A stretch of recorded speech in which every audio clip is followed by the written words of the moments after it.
the mobile industrial robots. I mean, Teradyne Robotics products and solutions. Okay. So About 3 years ago, I was at a production plant in Thailand. That particular company, until today, deployed 300 robots now. The production operator initially was very skeptical. They actually even tried to sabotage the robots during the night. They took a hammer and beat on it so that it can get spoiled and then take away our jobs, right? Then the HR came up with a white banner, big banner that says, please don't damage the robot, they are there to help you, right?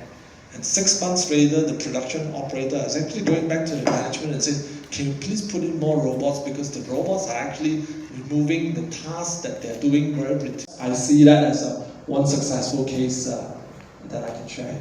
This Kishore, we're not designed for that. We're just giving a person an additional tool to make his life much more easier while doing that job. So we were talking about it earlier also. Most of the tasks that you do today are related to a dumb, dirty or dangerous, right? Which has no intelligence, it's dirty, it's dangerous to be there. Versus today if you have an additional arm to do most of that job, which is, doesn't have any intelligence to it. Technology is only an enabler.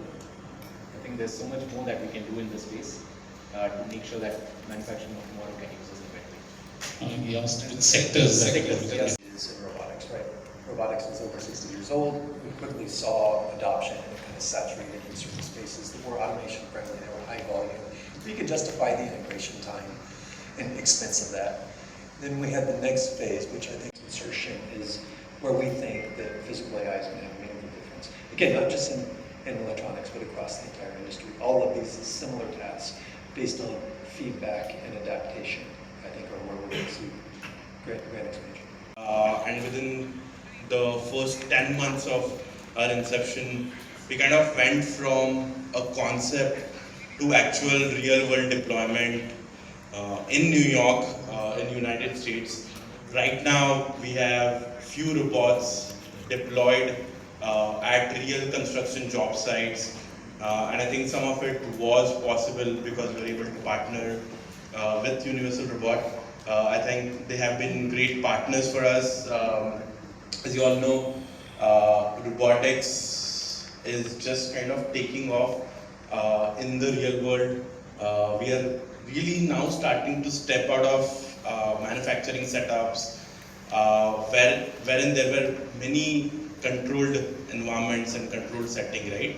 But when you actually take it to the real world, it's super difficult to make an integrated system work which can work with the people around the job sites and actually deliver economic value to the customer, right? And that is exactly what we are solving at Origin. We are building a robot which will be deployed at the real job sites with people.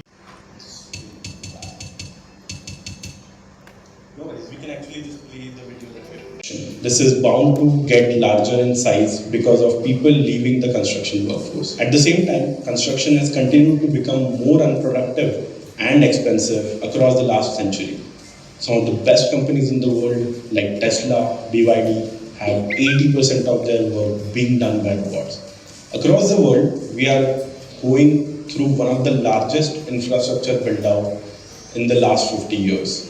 But we are constrained by the people who can do these jobs. The vision is very simple. We are reinventing how humanity builds. At this moment, a massive infrastructure build-out, but we are constrained on the people who can build infrastructure, and that is the problem that we are solving at Origin. When it came down to integrating with Universal Robot, it was to get the robot up and running components. If we go about figuring out the reliability for each and figuring out the robot partner to work with, UR was an obvious choice. UR offers reliability, safety right out of the bat.